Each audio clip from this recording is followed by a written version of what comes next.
I just like to see guys get back to just play with the guys in your neighborhood, because it also has a chain reaction effect, not to get too far away from this, but because this is a lane I play in, but we've lost sense of community, right? People don't know their neighbors no more. Mm-hmm. Like when I was growing up, my neighbor could smack me in the head and send me home and then call my mom and say, your kid was down here acting up, and I smacked him in the head. And then I get my ass whooped when I got home, right?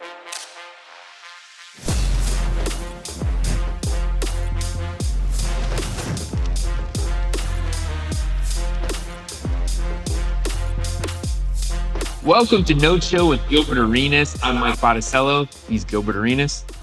And Gil, we got a coach on the show today. You're more presentable this episode, I think. Speaking up for the coach. It's a little more formal, but Coach David Fizdale, welcome to the show. Thanks for having me, fellas. Great to have you here.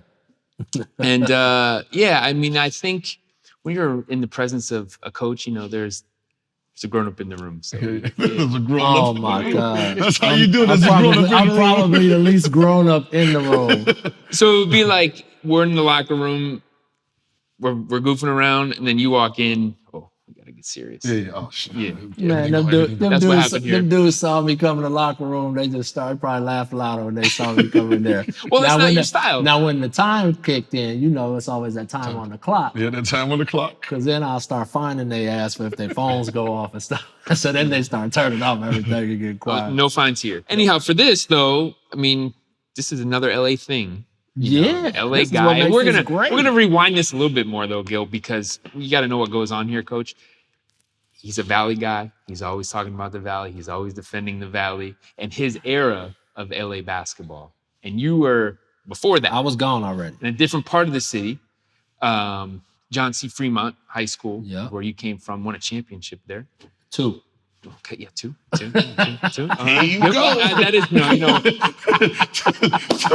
I skipped over the very relevant. Statistically, I just want to make sure we get that. There's 4 years too. I didn't want to make him feel too bad because it's not a postseason success for you. Grant wasn't a. Yeah, we didn't win a chip. We made it to the playoffs twice. But I made it champion twice. Players was coming out of the Valley, but they didn't have the teams that we had. And what we've seen now is they're starting to become a shift where more guys are coming to school out our way, down in the Valley and places like out in the Valley. And the city is kind of suffering for that, because it's probably a lot of it is guys that should be playing in the city aren't playing in the city. We know a few, but I mean, it's starting to happen. It's happened. It's been. Oh, it's gone. Yeah, it's been happening. I saw it happening towards the tail end of my time in the city, and then as I went to college and things started to change. Right after, I would say like Paul Pierce, that group. Yep. That's when you started seeing dudes kind of move out the city a little bit and start going to different high schools in different places. But at my time in the city was the deal. Oh man, I mean, there was some dudes. Kevin Ollie was running around. Kevin Ollie. You can forget KO was Crenshaw High School City Player of the Year, LA. 4A basketball. He was a beast. Like, come on, man. Like, you talking about a 12-year pro, I think KO played in the league. Our team was loaded. We had, I think I was maybe one of 9 guys that got D1 offers in a 2-year stretch. We was loaded. We was 5th in the country my junior year. And then we lost to Jay Kidd and them in the state by 3. But the city in general, it was just a lot of dudes, that came out of LA from really up until even recently. It's a lot of dudes still coming because Russell and them, all of these guys are still you still LA got kids. you got the sprinkle of. But it was just, I think, as crazy as it sounds, I actually think from the crack epidemic on, you just saw LA. It was either you was doing that or you was hooping. And that was what your outlets were. And so like in my part growing up, it was me, Tina Thompson, world champ, Hall of Famer. She lived in my apartment building. Cedric Sabalas, Chris Mills.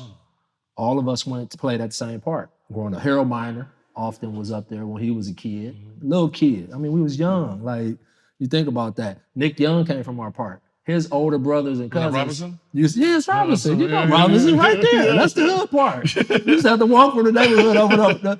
But that was my, Kevin Ollie, obviously. That was my introduction to basketball was Robinson Park. And so, you talking about LA, like all of those NBA minds bodies was in that little bitty gym at the same time. I mean, could you imagine the pickup games that was going on? Like, think about that. Like serious ball. Sean Higgins, who played at Fairfax with Chris Mills, who was all Michigan. He played in the league for a while. He was phenomenal. I mean, you're talking about, some of LA's finest was coming through there. And then by the time I got to high school, Morningside had Stace Bozeman and Dominic Ellison. You probably seen that movie they did, the Morningside Five, about them. They was all on my AAU team. Gumby at Westchester, the Ball brothers, the twins. So the Balls, the young kids, their uncles was twins. I'm pretty sure it's their uncles, played at Westchester against me. They played with Gumby. Gumby was player of the year his senior year. It was them. And that's when Westchester started turning into a powerhouse, right? That group. Oh, is that group? That group was the group. But they had too many thugs on that team, so they wasn't going pro. After that, you saw Trevor and Bobby Brown and all of them dudes started coming. Yeah, that's when I was I played against Westchester. That was my second. It was 99. And beat the hell out of us. We made it number 6. They were number 1. Yeah. I was gonna say all of this. Yeah. What changed? Something there at some point it changed, and Tyson was from Fresno area. So my point is that guys started to move. All I'm gonna say is guys wasn't moving necessarily, and they was going to school in different places. And exactly right. I think guys was getting. What ends up happening is you got to remember with violence in those areas. Yeah. All the private schools said, "Hey, we can." Because remember they were still integrating. I don't know if they did it back then, but they were integrating schools from elementary, junior high. So we were getting bussed all over the place. Yeah, so you're getting bussed. So what ends up happening is you got the LA kids coming to Valley schools for elementary, junior high. So what ends up happening is they're so familiar with the Valley. To the high school there. They just say, well, because I got bussed when I was in the 7th grade. I went to a junior high called Pasture, which is all in the West Side, Cadillac, Corning area by that Kaiser. They changed it to a learning for enriched studies type of place. They bussed all of us to different places, and they bussed me out to the Palisades to Paul Revere Junior High.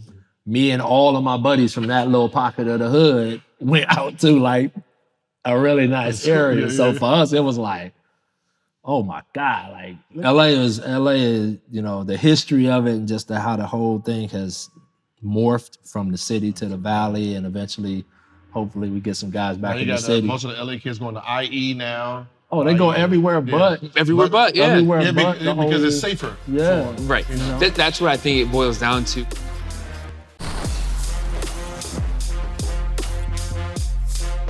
We're in crazy times. We are in crazy times. Wow. And to keep things upbeat and positive, look at it, I think that is one of the best silver linings of the past 12 months is in the sports world. It's not just shut up and dribble anymore. That lid is off of it. And now athletes have a better platform and a better voice that's representative of what people believe in. And they're thinking differently. Yeah, they're aware, right? Yeah. More in tune. We're more in tune. Like, I lived in DC. Well, I lived in Virginia, but but you was the in the heart of DMV. DC, yeah.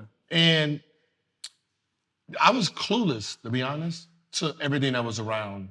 Like, I didn't go to the I don't know where the Capitol building is. Right. I didn't know where half the buildings. I went from home to practice facility. To airport. Yeah, I didn't, like, I'll ride my bike during the summer, for exercise, but I didn't really enjoy DC. I didn't really get to enjoy what DC had to offer. Right. So when people are like, yeah, what's going on in DC? Like, I couldn't tell you how to get to the White House. Yeah. Like, I'll drive by and be like, yeah, that's it. I don't know how to. I got one for you. I mean, first of all, the arena wasn't too far from there.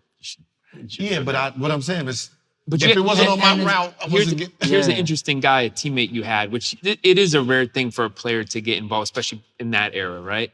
Etan Thomas, though. Oh, he's deep. But was it because of where he was? Okay, so in DC? We appreciate Etan now. Right. Then we don't want to hear that shit. People wouldn't listen to us. We don't want to hear that people shit. weren't hearing them then. Right. No, we didn't. They weren't hearing so them like then. you have your players that's into the politics and but a bunch of young hoopers. I think the overall, the bottom line is social media has really changed the way the engagement, right? Because you hear back what people think of you. Yeah, and you can't get, you're gonna know what's going on. Yeah.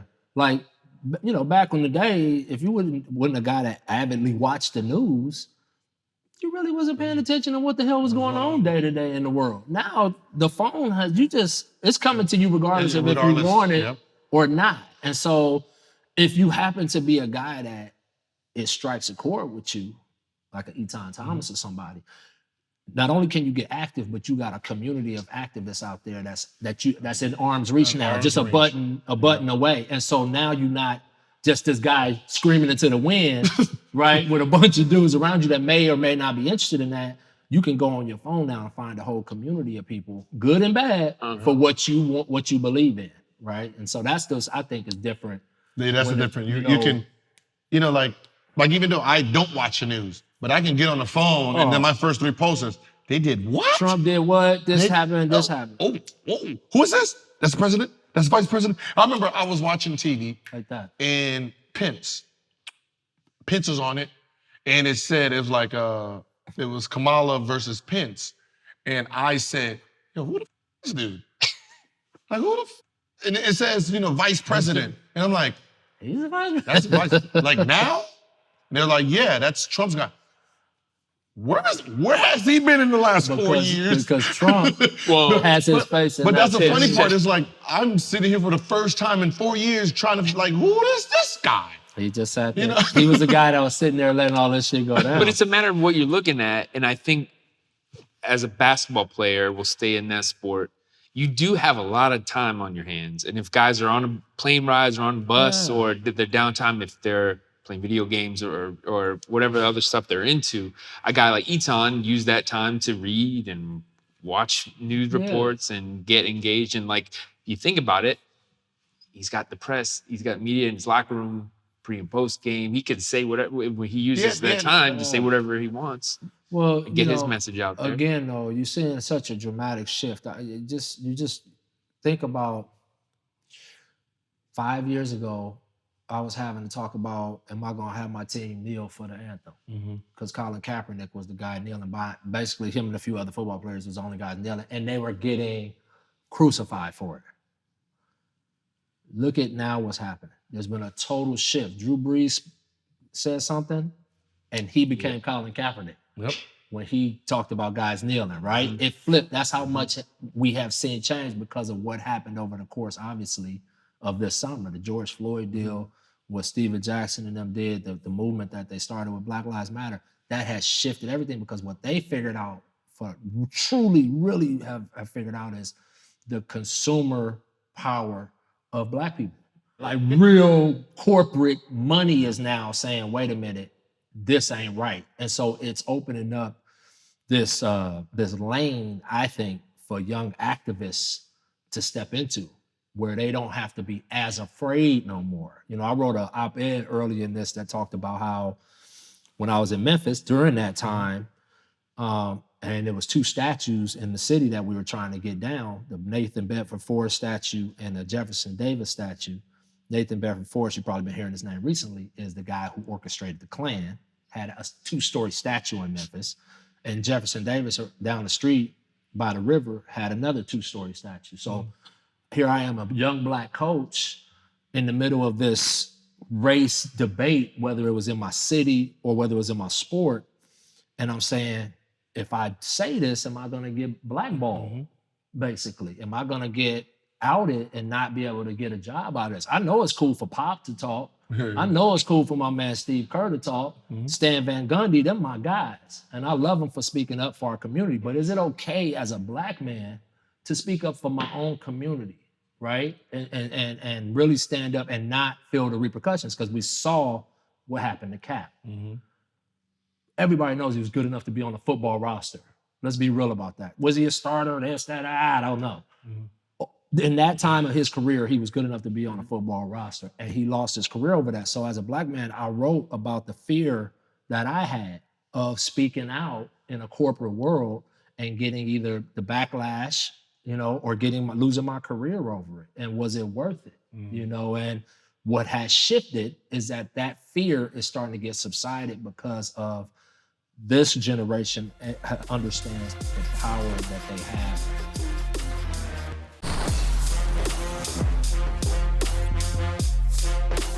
And I think that's player empowerment has shifted things. And you look back at it always takes a pioneer, right? You look at Mahmoud Abdul-Rauf and you look at Blackball and Craig Hodges. Those guys, nowadays they would be celebrated, but they had to be the first up. And they weren't appreciated at that time, and they weren't appreciated for years, really. Right. But that's hard to do. Still not necessarily appreciated. No, not necessarily. Not necessarily have people really owned I think, and I'll let you slip on this one, Gil, I'll let you have this one, but look at what happened at the Capitol. That was supposed to be a protest, right? Like these dudes was kneeling. This dude turned his back on the flag, and look at how they've been treated. And look at what was said about them. Like Donald Trump, look at what he said about Colin Kaepernick and the guys that was kneeling for and to stop police brutalities, to stop the police from killing people. And so to see the total opposite happening right now over a lie, it just is like, damn, like this is crazy. If you look at it, it's the old generation. It's the old generation trying to keep everything the same, and the younger generation that was taught by us. Yeah. Ask questions. Question everything. And you question everything. So now you have all these young kids. Like, that doesn't even make sense. And they got information. They got information at their fingertips. You said, what is that? What did you say that? No, that's a lie. And look at what the young generation has had to deal with, though. See, again, like, these kids are smart. I didn't know about a deficit when I was in high school. These kids know that we just left them with that Trump just gave this big ass tax break to people, and they know the deficit that's falling on them. We ain't gonna have to deal with it. They gonna have to pay for it. Right? These kids know this. Their schools are getting shot up. They're the ones protesting and getting organized on how to get gun violence out of our country, right? So when Black Lives Matter happened, they immediately, no matter what color they were, they already connected to everyone because they're way smarter than us on Twitter and all these social outlets. But it connected to them. Wait a minute. They don't give a shit about our lives in these schools with guns. And these black folks are sitting here getting killed by cops and getting killed by gun violence in their neighborhood. We can get on with that. And so what you're seeing is now a social movement against, and I do believe there is some old school to it, but I think the race element is a part of it. Older, I think it's like the generation or two after the old civil rights whites that, was holding on for dear life to keep blacks in their place. It's like it's like their grandkids. Their grandkids are like resurgence. But you can't stop it because the country's going to continue to brown. It's getting browner and browner and browner no matter what you do, and those people are going to vote. And when they vote, there's more of them than that. And that's the way it's going to go. And I think that's what happened in this whole thing is like this pressure point of like, we're getting outnumbered. So when someone says, oh, you don't like this group, we were like, okay, don't like this group. We raised kids that says, nah, you question everything. Everything. So now these kids are like, what do you mean don't like him? What did he do? He didn't do anything to me. And that's the generation now that's like, and I see it in culture. Tear all this up. And it's bit me in the ass with this generation song because I had it where obviously I've gone off on some people, and this generation they don't absorb that kind of coaching like we did. Like Bobby Knight was normal in coaching. That was all of our coaches called us out of our name and grabbed us by the shirt and yelled at it. That was just normal coaching. These kids, it's like, nah, you're not yelling at me like that. Two, and you're gonna tell me why you want me to do something. They want to know what it is. The why. Yep. Is that the hardest? Is that the hardest part now? Being coached by that style. Right. Nope, that's the style you learn. And then adjusting I think, if you want to just, I could just bring this up, and we don't have to be on this much, but it was definitely something that I felt like I overcompensated for in my second job. I was hard on that Memphis team. I was like, because we had a short window, and I'm like, we got, and I was on their ass and yelling at them, and dudes was pissed at me, And then I got to New York and I had this young group and I was a little more chill and giving them the why and bringing them along, but I also lost a lot of games doing that too. Getting my, trying to slow walk the guys. And so what I've learned over 2 jobs and 2 different generational teams, an older team and a team full of babies, is you got to find that middle ground. And the middle ground is you can still be hard and stern, but at the same time, while you're doing it, you have to be explaining why. This is why. And what the good part about this generation that I like with explaining why, when you tell somebody why, they take ownership of it, right? They own it after that. They say, okay, I get it now and I'm all in. Or they say, nah, that's some bullshit and I'm out. But at least you give them all the information, and then because once they get that information, they'll run with it. And if they trust what you're saying to them, they'll run with it. But you gotta give them the information, because if you don't give them the information, they're never gonna, really, really try what you're doing. Yeah, it just seems like that's just the biggest difference now is kids want more information. Yeah. And it's not a bad thing. No. It's not a bad thing. It's kind of a good thing, but it's kind of hard because it's like, well, when I tell you something, you're supposed to just That's the do old it. school. When I say you do it. Because I said so. Now you're not coachable. Because I said so, and if I told you to run through a wall, right? That was the old school, coach, I run through a wall for my coach. Well, why the am I running through the wall, coach? That's what these kids are saying. When the door's right here. I can go through the door. Why would I do that, right? Like, that's this generation. So it makes sense, right? Like, instead of just saying, do this, why? Because I said so, and because as a coach, you kind of had your commandments, right? And that's it. Now, if I tell you why, that actually makes me a better coach because I'm explaining myself. But if you're stuck in your ways, you're just uncoachable.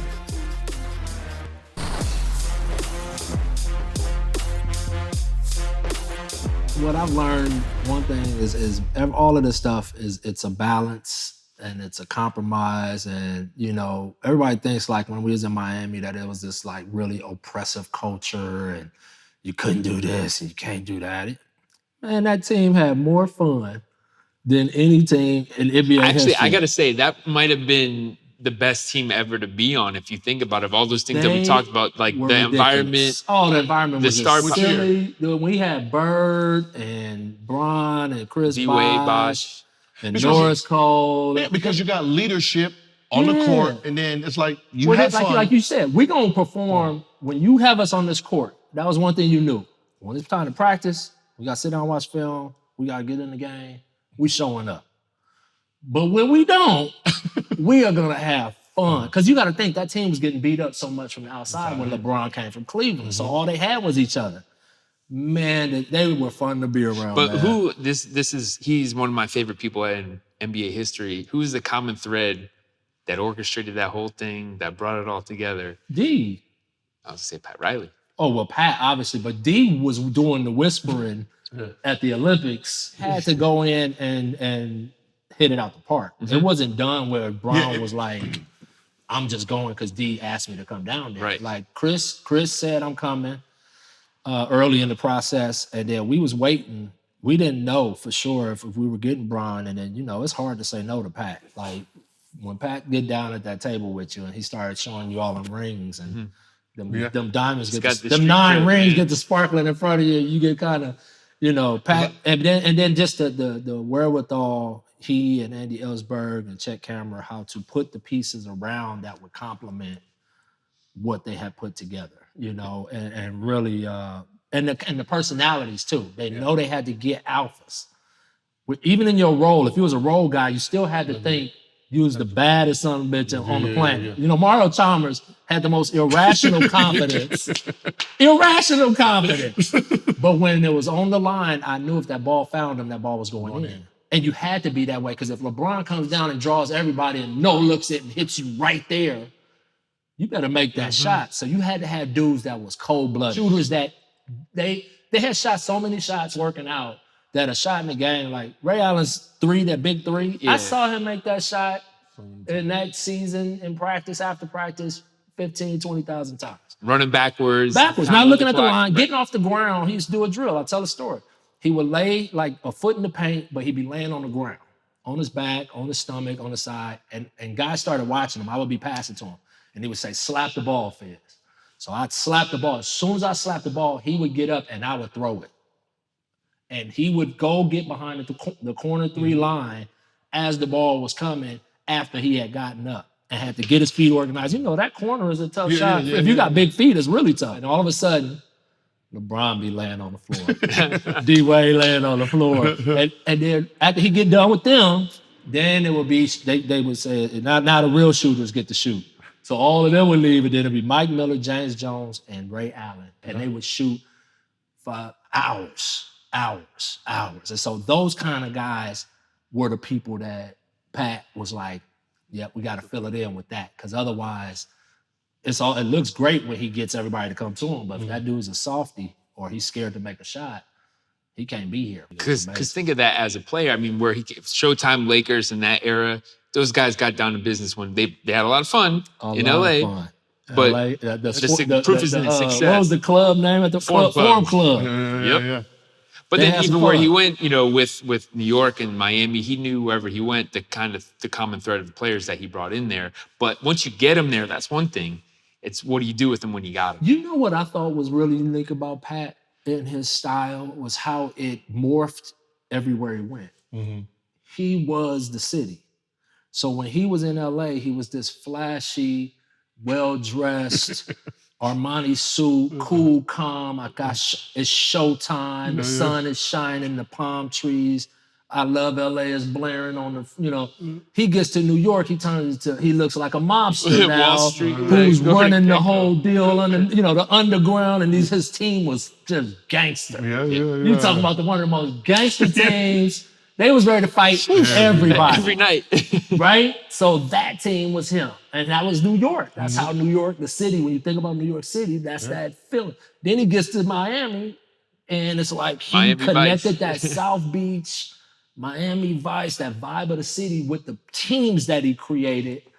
And it was just, you look at it, that's hard to do, and it's really unique. You have to be in tune with the city. You really got to be in tune with the city, man. And that's why even when I went to Memphis, I wasn't trying to get rid of grit and grind. Yeah. That was who I said. I just want to speed up grit and grind. I want him to run a little faster. Run a little bit faster. I don't want to play, those grinded out 80-point games. I want to actually hold people to 80 and us scoring the hundreds, right? But I kept that thing because it fit Memphis, right? That's what it was about, was the city and the people, and that's where I thought, whether he tried it or understood what he was doing at the time, is he that much of a genius? Because he is a genius. Getting to know him, you'll know it.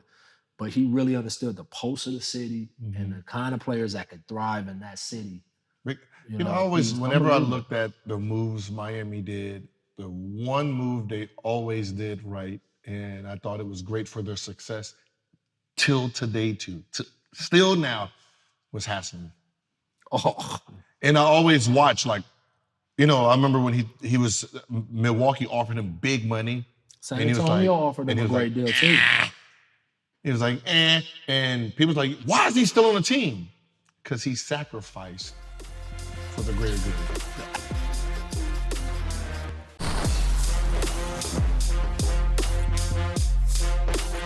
They're from your neighborhood, kids that you go to school with, kids that you hang out with after school, you're going to hoop with. That'll make you a better team because you have immediate chemistry. Well, you don't have that element of buying players in it. Right. That's what we said earlier. That's the part that gets eliminated by that, because the money came into the deal, or the endorsements, or whatever you want to call what they give kids. That came into the deal when it was okay for them to leave their area. Right? If you knew you had to stay in your area, I don't have to give you shit. You want to be seen? Be on the scene, you want to be seen by college coaches? Yeah. Get your bunch of practice at 6:00. So that was our deal. Our 3 or 4 dudes from Westchester, my dudes from Morningside, us. That's how we came together. And that was how my assistant high school coach was our coach. So it was all connected that way. Now, it's guys moving out of their dude. And now they're moving out of state. They're moving out of state, bro. Especially this year.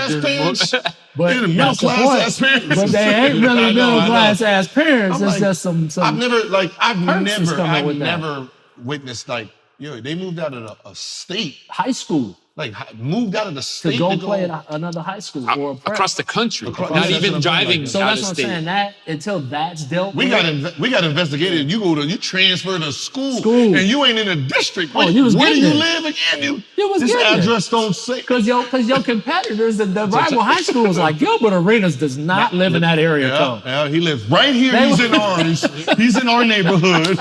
I know because I know his mom. Yeah, knock on the door. Make sure you live there. So that eliminates a lot of the mess in that part of it, And I just hope, I know it's a lot of. I had a talk the other day with some guys who are investing in these, these academies that are now, these basketball academies that are kind of shaking up AAU a little bit and now start, especially a lot of these kids who may not be great in school, who need extra work and stuff like that, who have big time talent, which a lot of times, if we all notice, that's happened over the course of history. Guys have come into school and had to leave school early because they're not, they can't handle it. Yeah. Right? They weren't prepared through high school but they're not good enough to be in the league. So then they just fall through the wayside. Luckily we got the G League really jump started now, so that helps.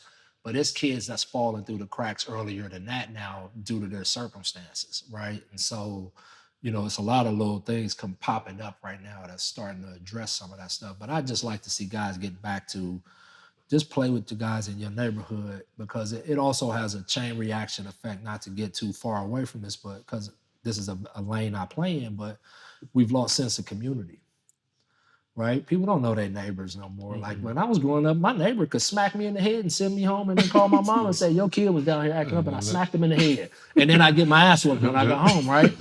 But we knew Mr. Avery. We knew this guy. We knew, but now we don't, because our kids ain't doing the same stuff together. Right. And that's why sports is the great unifier, because it always unifies your community. You have sandlot baseball, park basketball. What's so funny is even from the professional standpoint, they don't even realize how strong. Like when I heard the story of Kawhi Leonard asking for Paul George in Toronto, and I'm Toronto, and I want Kawhi Leonard. Right. Why wouldn't I want Paul George? This is all he's asking for, is someone that he's familiar with. And he's good. And then, another all-star. If that's all he's asking for, why wouldn't I do that? What is the backside of it? Because I know if I tell him no, what's gonna happen? Right. Well, I think a guy like, especially too, you gotta know your people too, because a guy like Kawhi probably ain't gonna ask for a lot. Right. And so that's the first time I ever heard that. But that a guy like that, I know for a fact, he is really loyal to the people that he came through with and who he came up with. And so, because that's how I am. Yeah. And that's just, I still got buddies. They piss me off because they still out there screwing up. But they my boys forever. And I trust them, and I know that when they go down. And so when a guy who came through some hard stuff to get where he is, ask for something, who's not a big ass, that's a tough one not to. I know, and when I heard, I'm like, because he was there, he the night before, he showed up, and that was his only request. I'm like, how do you not do that? But I mean, it's like, if I'm trying to win, I just won a championship, and I'm still trying to. You saw what the Clippers did. They gave up the house. Yeah. Why not? The Clippers said, here's the picks. Take them. Sam Presti got said. I said on TV though, I said Sam Presti is gonna take Adam Silver's spot on the podium and just do the whole draft, because they got all the picks. And that's great. That's smart. When you a small market team, that's a great strategy to load up on those picks and really build your team, because you're not gonna attract the free agents that all these other schools, these cities that we was talking about are gonna attract. You gotta land some guys through the crops, right? You gotta bring them, you gotta get them through the draft, and then maybe make some trades with those picks to go get some talent and bring in. And then if you get enough guys in place, then you can start attracting some free agents. But if you think about it, drafted Westbrook, drafted Durant, drafted Jeff Green, right? All of those guys. Was Ibaka a draft or trade? What was that? I think they drafted him. They drafted Harden, by the way. Harden. They drafted Harden. That's like they're like to a top 3 in draft.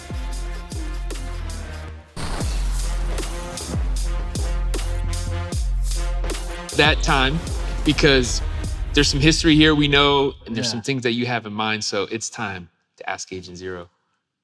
Here's my question. First off, I want to say this. Top 10 nickname of all time, Agent Zero. Thank you. Because you played like that. That's why it was so perfect, because you was literally like, I used to play this video game when I was younger, the James Bond, GoldenEye, you remember that old game? And you had the sniper. And Agent Zero is as good as it gets when it comes to a nickname that fits. All right, so that's first. But here's my ask. How would you have fared in this new NBA in the land of the point guard, the guys that you see playing that position today? I would average 40. I would say, remember when you're asking? Think about that. Well, I just want to hear it. That's the whole point, because I know my man. I would average 40. And the reason is this. I played like James Harden and Westbrook, right? That you did. But they don't have Shaquille O'Neal's, McGlore's to stop me. They don't have that big man to actually small ball going on. keep me out of there. You can't. If I'm scoring 45 and there's a Shaq and a Alonzo Mourning that's coming behind him, right? You don't have that. Now your biggest guy is your 4-man, and now you're trying to switch you're switching your biggest guy on me. No, 1-4 flat. It would have been the James Harden without the dribbles. I don't need to bang. I don't need to do this. I'm just gonna go and go. No, you was. I'm just gonna go. Yeah, you didn't mess around. It was this. Yeah. And that's where that name called, because I would just see you so many times just get that thing, just that wrist flick, or you was just bop, and it was like. And then now with the guard and I set in the post. Now I'm sitting in the post, and that help guy is not a big anymore because all bigs are lifted. So I was like, I'll be in the 37 to 40. I think you would have. Because there's, it's just dependent on the game. I was like, the way my style was, it was either get to the basket, 3, mid-range. The reason why I agree with you on this, and I really do agree, is because of what you said, but I also think there's the number of possessions in the game now. Mm-hmm. So now this game is being played like this. That's more shots in the game. Mm-hmm. That style of play really fits you. And nobody made a big fuss about it back then as much as they probably should have, but you was making shots from the center circle. I remember one vividly in Atlanta. I wanted to kill you. This dude we was trapping him. He's in the circle, dancing. We about to run a trap to him. He just shoots. And then hits all, I'm like, he didn't even watch it go in, actually. He shot it and he left. And it hit all that. And I looked at Woody and I'm like, I don't know what defense. I ain't got no, that's the best scouting report I'm going to give you on him. Because I don't know what, and he was doing that, before it became this real big deal. Yeah, I said, hey, listen, I started this stuff, turning it into a whole other thing. They do it like, that's the turnaround right now. I've seen you do that, back in the day where you would pull just from places I couldn't believe. I remember Joe Johnson would do that sometimes because he's just so strong. It's just he would do this to you. That's where ISO Joe came from. We were playing Boston and they was doing the same thing to us in the playoffs. They KG trapping them and posing them. Joe just finally said, "This is the best shot I'm gonna get." Yeah. And he was roping them. And I was like, that's a shooter there. Mm-hmm. And now we got Dame doing that. Yep. And but see, that was the funniest. People didn't understand. People were like, why you 1-4 flat? I was like, because you didn't realize, they running people like they're running, they're trapping, there's defense set. I don't hide. They knew the game plan. The game plan is they didn't was not letting him that. Play. So it's like, and you still drop 40, 50. We have to do 1-4. This is the best option right now. T-Mac would do that. Yep, T-Mac would be doing that. We threw the whole sink at T-Mac when he had 62. There's nothing you can do. Yeah, I tried to guard him. We put Brendan Haywood on him. He's sitting like, what am I doing? It was like, okay, Brendan, you gonna challenge a shot. We're gonna push him to the basket. He said, all right, 3. That's 6'10". Further 3. 6'10" with handle, over the top, rope. Unguardable. And so it was guys that was doing that stuff, but now it's just a part of the game. It's a part of the game. Well, I was gonna say this, not to cut you off, at that time. Because people would kill you if you do that too much. Yeah. Okay, well, yeah. We heard your point of view from your sideline. What did Eddie and those guys say when you were in your huddle? Nothing. Because it was going in. It was going in. You got to remember, I was in the gym 24/7. Yeah. So before practice, Eddie's seeing where I'm shooting from. They're watching me. So when I did it in a game, it was like, that's what he does. So like, and it went in. But that's why, like, with my teammates, we never argued about shots because we practiced them.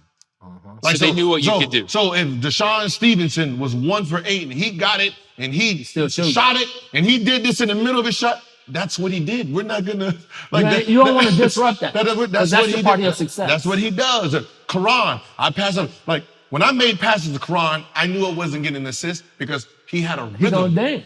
He got to get the ball wide open, dance, boom, boom, and shoot the same shot.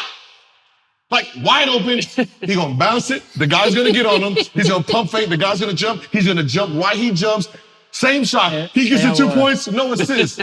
But that was part of it. So that was his game. That was his game. He couldn't mess it up. Like, yo, shoot the ball. There was none of that chasing assists. I don't care about your chase. I'm about to play how I gotta play. Because as you think about it, probably one of the most unorthodox players in the league was Antoine James. But you just had to give him his room to do what he do. And you just got to watch it. That's what I said. Like it was unbelievable what he would do, though. You had to be smart and understand this is their games. Like so, there was no bumping. Like people like you never heard nothing come out of y'all. You're gonna average 5 assists. Like I average way more than 5 assists. That's 5 assists on paper. Right. But listen, I have a guy who averages 20. I have another guy who averages 19. I have a guy who averages 12. Another guy who averages 13. That ain't happen because the ball's staying. Yeah. Somebody's passing the ball. We're doing what we do here.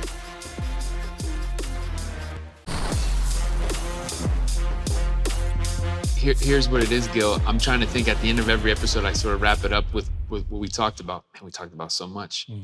We covered so much ground here. And I think what it boils down to is the spirit of the game. I think that's what you embody, more than anything. And it's I love the game. The era that you came up in, the generations before you, the current generation now, and everything that they are faced with off the court and who they are as men and men they'll become. And then as players, that understanding, how things work and seeing a bigger picture and seeing where they fit in it. If you're a superstar, if you're a role player, where it can take you. And I think that's the best way to bring all this together. Yeah, and that's the beauty of what's happening now is that whole bullshit, like you said, about shut up and dribble and trying to pigeonhole these young guys into this label of they are just a basketball player. You guys were so much more. These guys are so much more. These guys are businessmen. These guys are dads. These guys are activists. These guys are they just have so many other talents and contributions.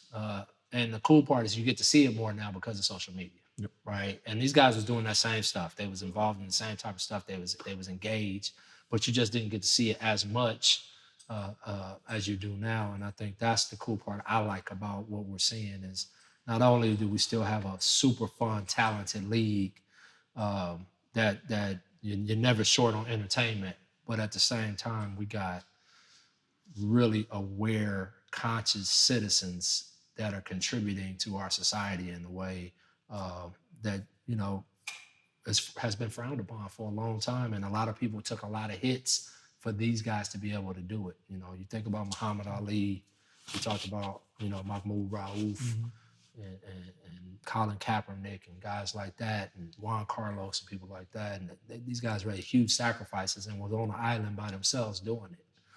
And now it's a little safer and easier to get a little safer and easier. Right, to put yourself out there. But they're doing it and they're taking advantage of it. And that's the part, that I think is so impressive with this generation. They're doing it during the pandemic, right? It's just they're doing it under the most scrutinizing eye of criticism from the standpoint of social media and people having the voice to talk shit about them, right? It's not just the media or the paper talking shit about you now. It's everyone. It's everyone. Like when millions. I was getting my ass kicked in New York, I stayed off of it because everybody was talking shit about me. And look, that's what it is. And I luckily enough, I got thick skin and I don't engage as much. But these guys are on social media and they read that stuff and they're battling through all of that. Which is some of them really struggle with it, right? But they're battling through that on top of being professionals, family men, citizens in the community. So I marvel at that, and I commend them for who they are. That's what it is. And I think they're men, is what you said, and they're interesting men with a lot of things going on in their worlds, individually and then collectively as a team. And they're really talented, and that's what we're all fans of. I know that's what I'm a fan of, and that's why we watch. That's why we love it. Yeah, and you know, even the coaches too. I just, you know, I don't think people really grasp, and this is not for me seeking sympathy at all, but how tough that seat is and that job is to coach on. The coaches are the first to get cut in every sport. Yes. Like every single sport, when shit goes bad, coach is probably out the door. And we know that. We embrace that as coaches. You know what you signed up for. But, you know, to see where the game has gone from the standpoint of the evolution of the coach and systems and skill that they're teaching and pace. You know, no one, when I first got in the league, no one was teaching what you did naturally, which was a two-step. You know, no one was like, as a fundamental, teaching step here, pop the ball out, spin it, right? Now that's a fundamental in the league, and it's because coaches took what they saw a player do and they said, shit, that works, let's teach it. It changed our game. They can only see you as a human being up to a certain point. And then they got to go after what is talent and not the person all the way. They got to go get what can win games, because at some point, everybody's job is on the line. And as a player, that's what you're facing all the time, you know, until you establish yourself. And then even then, as you age, you got to evolve and change and adapt, because they looking for a reason to get rid of your old ass. They are. They want to fill that roster. They would love to fill that spot with some 6'9" freak of nature who can't 18, ready to come. Can't play dead in the cowboy movie, but he athletic as hell. And they're going to invest that and develop him, you know. And here it is, your old bud is over here cranky and messing up the locker room and thinking you should be playing. And that's a quick way to get sent out of the league. So you have to, you know, one, you got to come in hungry, and as you age, you got to adapt, or the league is unforgiving. Adapt or die. Adapt or die. We could do this all day, man. Gil, there's a lot of, I'm sure, left to go. We'll pick it up again another time, but thanks for coming on. All the time. That's it, man. Thanks for having me. Thank you for Gilbert Arenas. I'm Mike Botticello. This has been David Fizdale. This has been No Chill with Gilbert Arenas. Remember, you can catch us every Monday, 8 p.m. Eastern on the Fubo Sports Network, and we'll see you next time.